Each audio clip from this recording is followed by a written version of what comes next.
आज हम उपस्थित हैं अति प्राचीन एवं प्रसिद्ध शिक्षा के मंदिर श्री बरखंडी विद्यापीठ इंटर कॉलेज सिवर रायबरेली में और हमारे साथ हैं यहाँ के प्रधानाचार्य श्री राजकुमार गुप्ता जी। सबसे पहले आपको और आपके सभी शिक्षक साथियों को शिक्षक दिवस की हार्दिक शुभकामनाएं। वैसे तो हम सभी शिक्षक दिवस के बारे में थोड़ा बहुत जानते हैं, किंतु फिर भी आपसे चाहेंगे कि आज शिक्षक दिवस के अवसर पर आप हमारे चैनल के माध्यम से शिक्षक दिवस पर थोड़ा सा प्रकाश डालें। शिक्षक दिवस क्या है, क्यों मनाया जाता है और इसका क्या महत्व है? धन्यवाद पत्रकार भाई अमित श्रीवास्तव जी, आपको भी शिक्षक दिवस की शुभकामनाएं। आज 5 सितंबर है। 5 सितंबर को पूरे देश में डॉक्टर सर्वपल्ली राधाकृष्णन जी का जन्मदिवस शिक्षक दिवस के रूप में मनाया जाता है। इनके बारे में मैं बता दूं, आप एक महान दार्शनिक थे, शिक्षा शास्त्री थे, शिक्षाविद थे और भारत के पहले उपराष्ट्रपति के रूप में आज़ादी के बाद आपने काम किया था। बाद में डॉक्टर राजेंद्र प्रसाद के बाद आपको भारत का राष्ट्रपति भी बनाया गया। शिक्षा के क्षेत्र में आपने बहुत सारे काम किए। उन्हीं कामों को याद करके शिक्षक दिवस के रूप में आपका जन्मदिन मनाया जाता है। आपने शिक्षा का क्षेत्र चुनकर सर राष्ट्र निर्माण में अत्यंत पवित्र मार्ग चुना है। शिक्षक बनने की प्रेरणा कहाँ से प्राप्त हुई, थोड़ा सा हम जानना चाहेंगे। पत्रकार भाई मैं आपको बता दूं, वैसे तो मेरी पहली जो प्राथमिकता थी वो प्रशासनिक सेवाओं में जाने की थी। अब कह लीजिए या मेरे भाग्य में शिक्षा लिखा हुआ था, एजुकेशन डिपार्टमेंट ही लिखा हुआ था कि बच्चों के बीच में रह के काम करना है, इसलिए मुझे यहाँ आने का मौका मिला। मैं आपको बता दूं कि मुझे बचपन में जिन टीचरों ने पढ़ाया है उनमें से मुझे इंटर में पढ़ाने वाले श्री अमरदेव सिंह जी और एक वर्मा जी हमको ग्रेजुएशन में पढ़ाते थे, उनसे मैं बहुत ही ज़्यादा प्रेरित था और मन में कहीं ना कहीं बात थी कि अगर मेरा सिलेक्शन प्रशासनिक सेवाओं के लिए नहीं होता है तब मैं शिक्षा के क्षेत्र में प्रवेश करूंगा और उन्हीं की तरह एक आदर्श शिक्षक बनने का मैं प्रयास करूंगा, अपने कर्तव्यों का पालन करके बच्चों को ज्ञान देकर। इस क्षेत्र में कार्य करते हुए सर किस तरह की चुनौतियों का सामना आपको करना पड़ता है? देखिए, ऐसा है कि समय काफ़ी परिवर्तित हो गया है, ज़माना अब मोबाइल का है, कंप्यूटर का है। तो पहले जहाँ पुस्तकें हमारी सच्ची मित्र हुआ करती थी, वहीं इंटरनेट के ज़माने में गूगल, हर काम गूगल के माध्यम से हो रहा है। तो बहुत सारी चुनौतियाँ हैं कि आज का बच्चा अब इलेक्ट्रॉनिक माध्यमों की ओर ज़्यादा प्रेरित हो रहा है। उनके माध्यम से ऑनलाइन क्लास के माध्यम से पढ़ना चाहता है, विद्यालय कम आना चाहता है, शिक्षकों के समीप आना कम चाहता है और नई नई चीज़ें, नई नई तकनीकी अब शिक्षा के क्षेत्र में भी आ रही हैं। तो ऐसे शिक्षक जो अपने आप को अपडेट नहीं कर पा रहे हैं, बच्चों के हिसाब से, सिलेबस के हिसाब से खुद को बदल नहीं पा रहे हैं, उन्हें कठिनाइयों का सामना, उन्हें कहीं ना कहीं कुछ दिक्कत आ रही है। ऐसे शिक्षकों के लिए मेरा संदेश यही है कि खुद को समय के हिसाब से बदलिए। आप भी इलेक्ट्रॉनिक और इंटरनेट का प्रयोग करके नई नई चीज़ों की जानकारी प्राप्त कीजिए और उनसे अपने बच्चों को अवगत कराइए।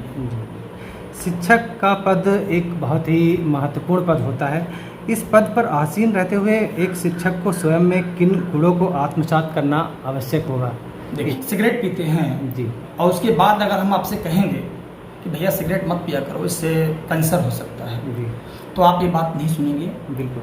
शिक्षक वो होता है जो कहने के पहले स्वयं पर उसको फॉलो करे, है ना। हम सिगरेट नहीं पीते, हम ड्रिंक नहीं करते, हम झूठ नहीं बोलते, हम समय के पाबंद हैं, हम कर्तव्यनिष्ठ हैं, हम ईमानदार हैं। यानी अगर ये सभी नैतिक गुण हमारे अंदर हैं तभी हम अपने बच्चों को इनकी ओर प्रेरित कर पाएंगे, बच्चों को बता पाएंगे कि वो भी ईमानदार बने, कर्तव्यनिष्ठ बने, सच्चे बने, नशीली पदार्थों का, तंबाकू पदार्थों का सेवन न करें। इसी तरह छात्र छात्राओं का अपने शिक्षकों के प्रति मुख्य रूप से क्या कर्तव्य होना चाहिए आपके अनुसार? शिक्षकों के प्रति छात्र छात्राओं के कर्तव्य, देखिए, शिक्षक का काम है ज्ञान देना, बच्चों का काम है कि ज्ञान के लिए शिक्षक के समीप आना और उनकी जो भी जिज्ञासा है विषय के प्रति, उस विषय शिक्षक से मिल करके उस जिज्ञासा का समाधान करना।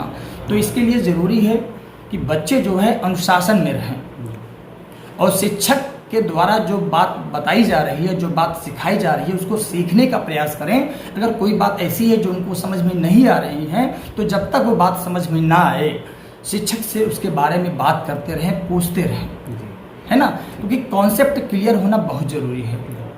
कॉन्सेप्ट जब क्लियर होगा तभी बच्चा आगे चल के सफल हो पाएगा। सर अपने शैक्षिक जीवन का कोई विशेष संस्मरण जो आप हमारे चैनल के माध्यम से साझा करना आप चाहें? शैक्षिक जीवन की बात बताएं तो ये विद्यार्थी जीवन का हमारे आप पूछ रहे हैं कि एक शिक्षक के रूप में आप एक शिक्षक के रूप में आपके जीवन में कोई विशेष पल जो यादगार हो और हमारे चैनल के माध्यम से उसे आप साझा करना चाहें? अच्छा, बड़ा एक संस्मरण मुझे याद आता है, शिक्षक दिवस का ये दिन था। जी ज़्यादातर क्या होता है शिक्षक दिवस में बच्चे आते हैं, गुरु को प्रणाम करते हैं, उसके बाद भेंट के रूप में एक पेन या डायरी वगैरह गिफ्ट करते हैं। हमको याद है शायद 2013 या 14 की बात है, एक बच्ची हमारे पास आई और उसने एक बड़ा सा गिफ्ट पैक किया था, उसने मेरे पाँव छुए।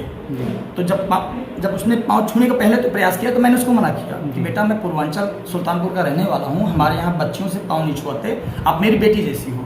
तो उसने कहा नहीं सर, आप हमारे गुरु हैं और गुरु का दर्जा भगवान के बराबर होता है, हम आपके पाँव छुएंगे। उसने मतलब हट करके मेरे पाँव छुआ तो कहा सर मुझे आशीर्वाद दीजिए और छोटी सी भेंट स्वीकार कीजिए। तो मैंने जब भेंट को हाथ लगाया तो काफ़ी भारी महसूस हुआ। तो हमने कहा बेटा इसमें क्या है? तो कहा सर हम ये नहीं बताएंगे इसमें क्या है, लेकिन मैं जानती हूँ इसमें जो चीज़ है वो केवल आप ही हैं जिनको दिया जा सकता है। मैं उसको घर ले गया, सोचा था शायद उसके पास इसमें मिठाई होगी, 1-2 किलो मिठाई इसमें होगी, भारी काफ़ी है। जब मैं घर पे गया तो उसमें रामचरितमानस और गीता की पुस्तक थी। बहुत अच्छा। एक अच्छा विद्यार्थी जिसने मुझे रामचरितमानस गिफ्ट किया है, गीता की पुस्तक गिफ्ट की है, मैं उसको हमेशा याद रखूंगा। उस बच्चे का नाम तो मुझे नहीं याद है, उस बच्ची का नाम, लेकिन आज भी उसका चेहरा, धुंधला सा चेहरा मुझे याद है, लगभग करीब 10-11 साल पहले की बात है। बहुत अच्छा संस्मरण आपने बताया जी।